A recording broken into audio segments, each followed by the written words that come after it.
భవిష్యత్తులో పని చేయటం అనేది కేవలం ఒక హాబీలా మారిపోద్దా?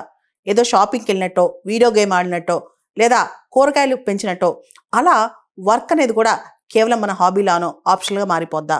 10-20 సంవత్సరాల్లో ఖచ్చితంగా పని అనేది ఖచ్చితంగా కంపల్సరీ కాదని, అది కేవలం మనకి ఇష్టమైనప్పుడు 1 గంట 2 గంటలు చేసుకోవచ్చు, మిగతా టైం అంతా కాలక్షేపం చేయొచ్చు అని చెప్పి కూడా ఇప్పుడు నిపుణులు చెప్తున్నారు.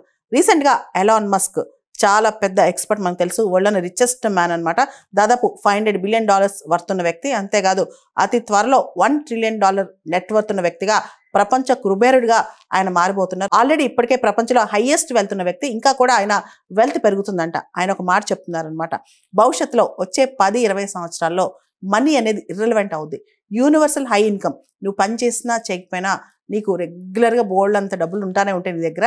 And robotics, artificial intelligence super హ్యూమన్స్గా పనిచేస్తాయి. అంతేకాదు ఈ రోబోటిక్స్ కావచ్చు, ఏఐ కావచ్చు, హ్యూమనాయిడ్ బాట్స్ కావచ్చు, ఇవన్నీ కూడా మనిషి చేయాల్సిన పని అంతా వాళ్ళు టేక్ ఓవర్ చేస్తారు.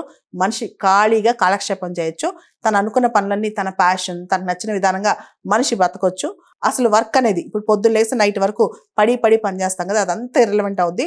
అంతేకాదు మనీ, ఏదైతే మనం ఇంత వర్క్కి ఇంత మనీ అంటామో ఇదంతా కూడా ఇర్రెలవెంట్ అయిపోద్ది. ఆటోమేటిక్గా అందరి చేతికి హై ఇన్కమ్ లెవెల్స్ వచ్చేస్తాయి.